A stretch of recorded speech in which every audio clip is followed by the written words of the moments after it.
Welcome to Shalom World Podcast.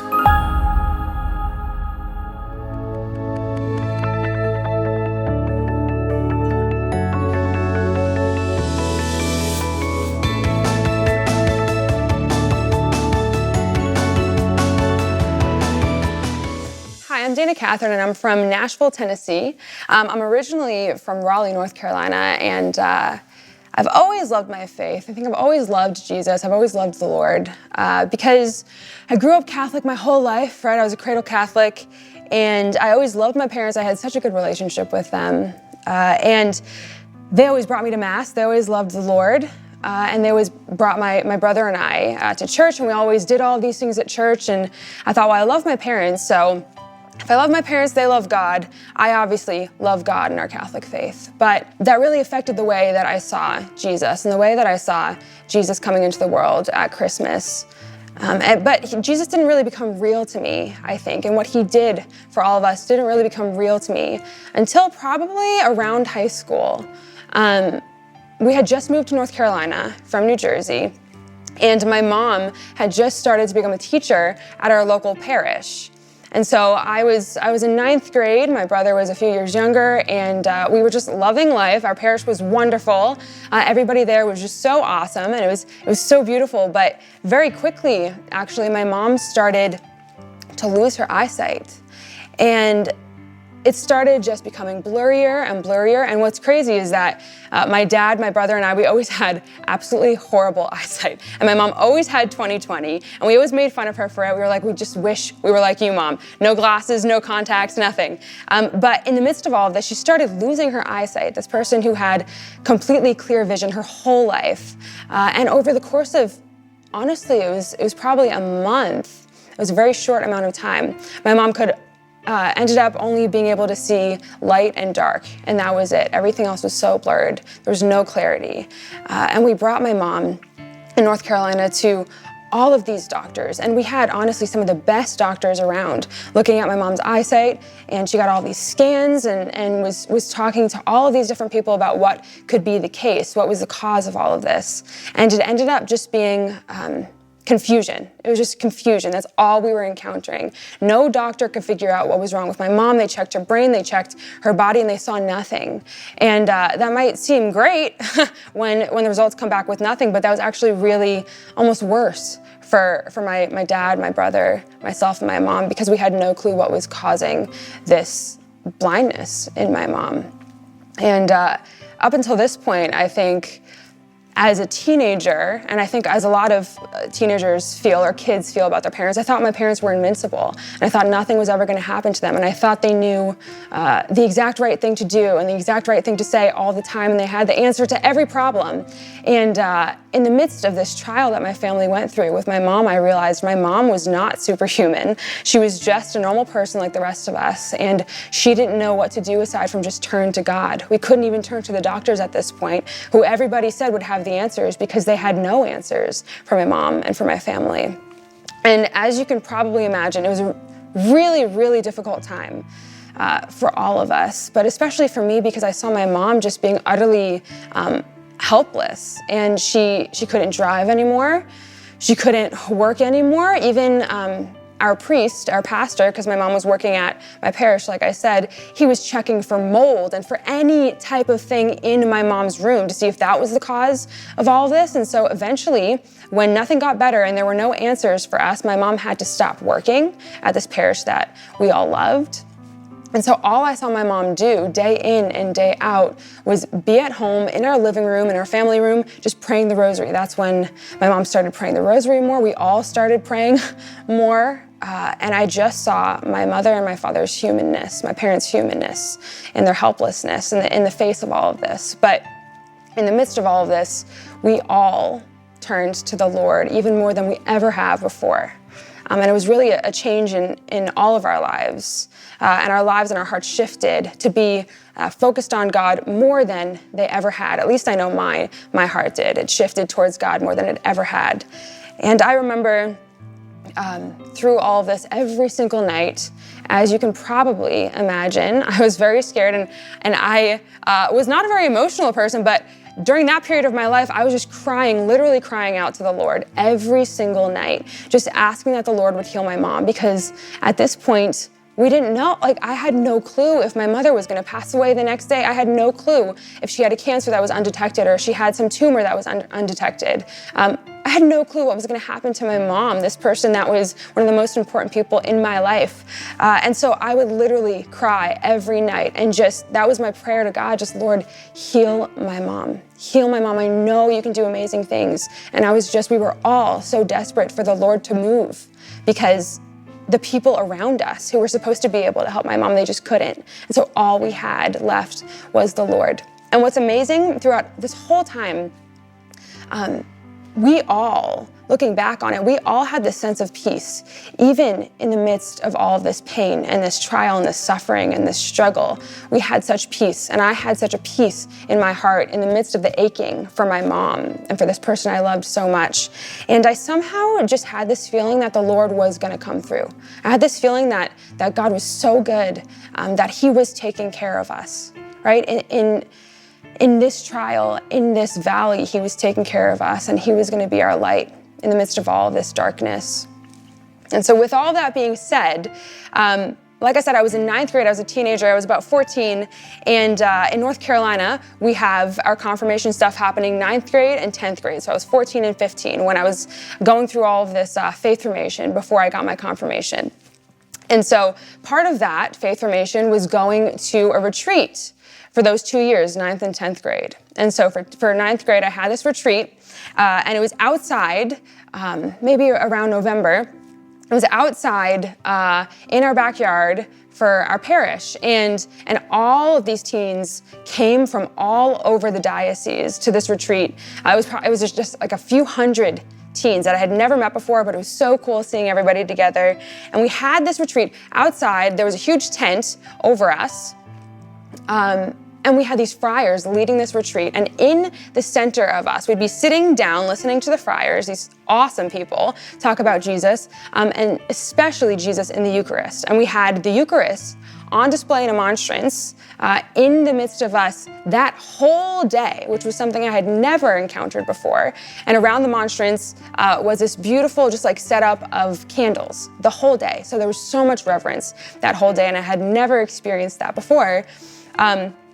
But what was amazing was that night, everybody, all parents, all family, all friends were able to come out after our day retreat because we were going to start a perpetual adoration chapel at my parish in North Carolina that night, which means from that night forward, we were going to have somebody with Jesus in the Eucharist in this chapel 24/7, every hour of every day of every week for the foreseeable future. And I had no clue how amazing that was. I had no clue how much of an accomplishment that was going to be and how much work that was going to take to have somebody from our parish, or at least 2 people from our parish, every single hour being with Jesus in that chapel from that night forward, right? I was just this 9th grader that was like, okay, I'm at a retreat. We're starting this chapel. That sounds pretty cool. But it was a big thing for all of us. And so my mom, even though at that point she couldn't drive, she could only see light and dark, like I said, she decided to come out with my brother and my dad that night so that we could institute that chapel.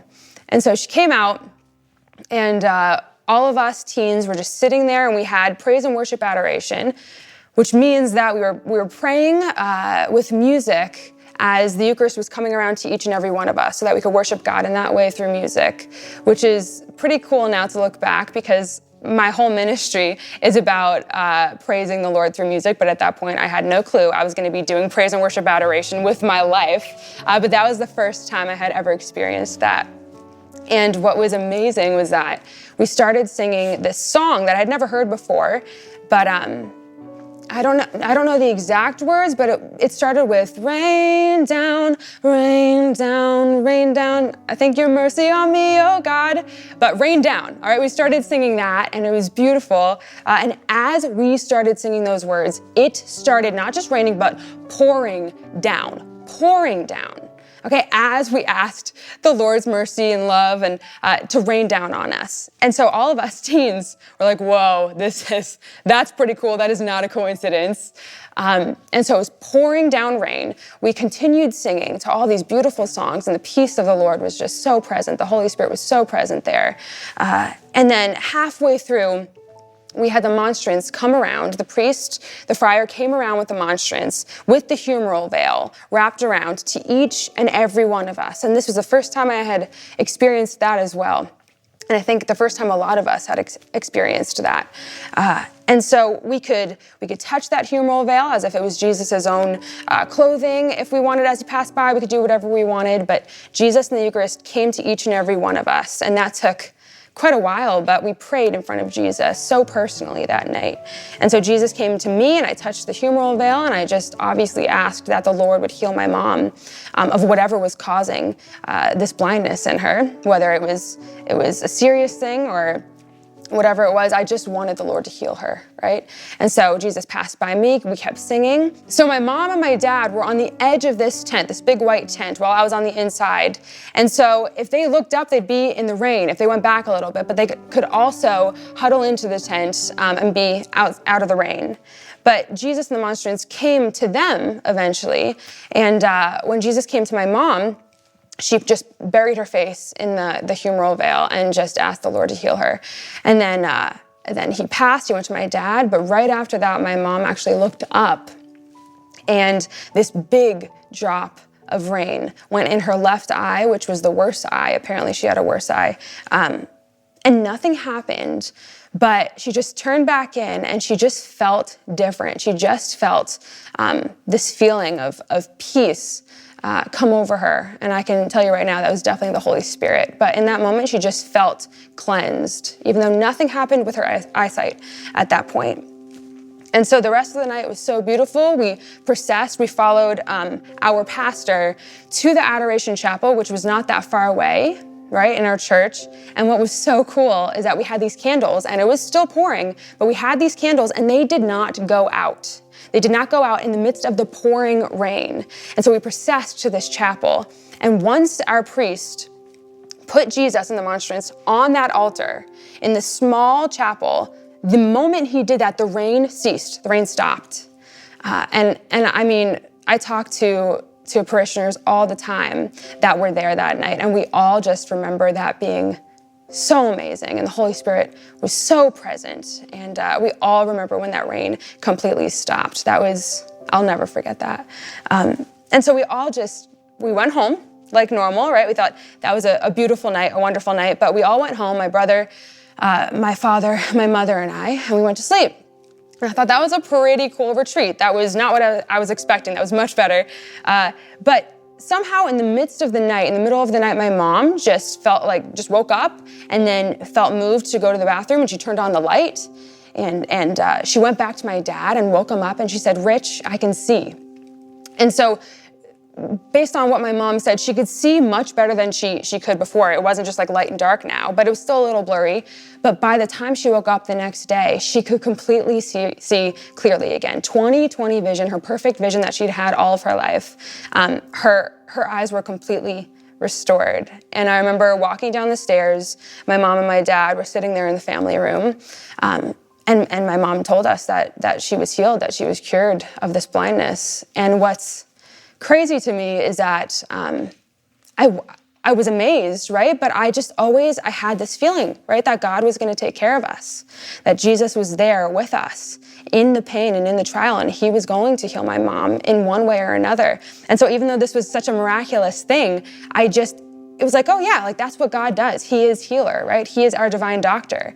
And so my faith was even more rooted in who God was at that point, right? And I just trusted him so much that I knew he was going to do something for my mom, and he did. And so that turned out to be the first miracle of that adoration chapel, the first miracle that Jesus granted our community, my mom's eyesight. And so we told our priest, and he said, well, write that in our book of miracles, of things that we've prayed for that Jesus, through this adoration chapel, has answered all these prayers that he's answered. And so you still look back at that book now, it's about 10 years later or more.